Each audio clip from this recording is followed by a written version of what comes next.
ಸ್ನೇಹಿತರೆ, ಲಾ ಪಾಯಿಂಟ್ಗೆ ಸ್ವಾಗತ. ಸ್ನೇಹಿತರೆ, ನಾವು ಈ ಚೆಕ್ ಬೌನ್ಸ್ ಕೇಸ್ ಬಗ್ಗೆ ಮಾತಾಡ್ತಾ ಇದ್ವಿ. ಇದೆಲ್ಲ ಒಂದು ಸಾರಾಂಶ ಏನು, ಯಾವುದು ನಿಮ್ಮ ಮನಸ್ಸಲ್ಲಿ ನೀವು ಜ್ಞಾಪಕ ಇಟ್ಕೋಬೇಕು ಅನ್ನೋದ್ರ ಬಗ್ಗೆ ನಾನು ಇವತ್ತು ಹೇಳ್ತೀನಿ.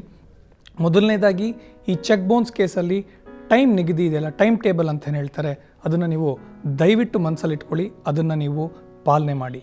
ಆಮೇಲೆ ನೀವು ಯಾರ ಮೂಲಕ ಆದರೂ ಚೆಕ್ ಪಡಿಬೇಕಾದ್ರೆ ಸಾಮಾನ್ಯವಾಗಿ ಆ ಚೆಕ್ಕಿನ ಸಂಪೂರ್ಣ ವಿವರಗಳನ್ನು ಅವ್ರ ಕೈನಲ್ಲೇ ತುಂಬಿಸಿ, ಸಾಧ್ಯವಾದಷ್ಟು ಒಂದೇ ಪೆನ್ನಲ್ಲಿ ತುಂಬಿಸಿ. ಯಾಕೆಂದರೆ ನ್ಯಾಯಾಲಯದ ಮುಂದೆ ಇವೆಲ್ಲ ಬಹಳಷ್ಟು ನಿಮಗೆ ಅನಾನುಕೂಲ ಆಗುವಂಥ ಒಂದು ಚಾನ್ಸಸ್ ಇರುತ್ತೆ. ಹಾಗಾಗಿ ಚೆಕ್ ಪಡಿಬೇಕಾದ್ರೆ ನೀವು ಆ ಒಬ್ಬೇ ವ್ಯಕ್ತಿ ಎಲ್ಲ ಮಾಹಿತಿಗಳನ್ನು ತುಂಬೋ ಥರ ನೀವು ಎನ್ಶ್ಯೂರ್ ಮಾಡ್ಕೊಳ್ಳಿ.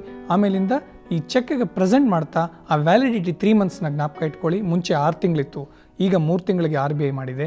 ಆ 3 ತಿಂಗಳೊಳಗಡೆ ಮಾಡಿ. ನೀವು ಎಷ್ಟು ಸಲ ಬೇಕಾದರೂ ಬೌನ್ಸ್ ಮಾಡಿ, ಆದರೆ ನೋಟಿಸ್ ಕೊಟ್ಟ ಮೇಲೆ ಮತ್ತೆ ಬೌನ್ಸ್ ಮಾಡೋಕ್ಕೆ ಹೋಗಬೇಡಿ. ಈ ಚೆಕ್ ಬೌನ್ಸ್ ಕೇಸ್ ಅನ್ನೋದು ಕ್ರಿಮಿನಲ್ ಪ್ರೊಸೀಜರ್ ಕೆಳಗಡೆ, ಇದಲ್ಲದೆ ಕೂಡ ನೀವು ಸಿವಿಲ್ ಪ್ರೊಸೀಜರ್ ಕೆಳಗಡೆ ನೀವು ರಿಕವರಿಗೆ ನೀವು ಕೇಸ್ ಫೈಲ್ ಮಾಡ್ಬೋದು. ಸಾಮಾನ್ಯವಾಗಿ ಈ 138 ಕೇಸ್ ಅನ್ನೋದು ಜನಗಳಿಗೆ ಭಯ ಇದೆ. ಯಾಕೆಂದರೆ ಪೊಲೀಸ್ ಅನ್ನೋದು ಹೋಗ್ತಾರೆ, ನಾಳೆ ಅವ್ರು ದುಡ್ಡು ಕೊಡಲಿಲ್ಲ ಅಂದರೆ ಜೈಲಾಗುತ್ತೆ.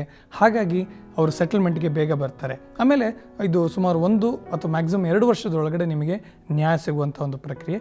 ಸಾಮಾನ್ಯವಾಗಿ ಸಿವಿಲ್ ರಿಕವರಿ ಕೇಸ್ ಅಂತ ಹೇಳಿದಾಗ ಅವರಿಗೆ ಭಯ ಇರಲ್ಲ, ಯಾಕಂದರೆ ಪೊಲೀಸ್ ಅವ್ರು ಏನು ಹೋಗೋದಿಲ್ಲ, ಅವರಿಗೆ ಆದ ಒಂದು ಟೈಮ್ನ ತಗೊಳ್ತಾರೆ.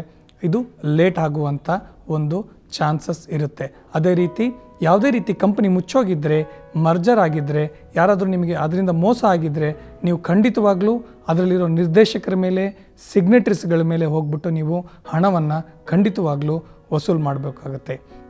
ಮತ್ತಷ್ಟು ಕಾನೂನಿನ ಹಲವಾರು ವಿಚಾರಗಳನ್ನು ಈ ಸಂಚಿಕೆಗಳಲ್ಲಿ ನೋಡೋಣ. ನಮಸ್ಕಾರ.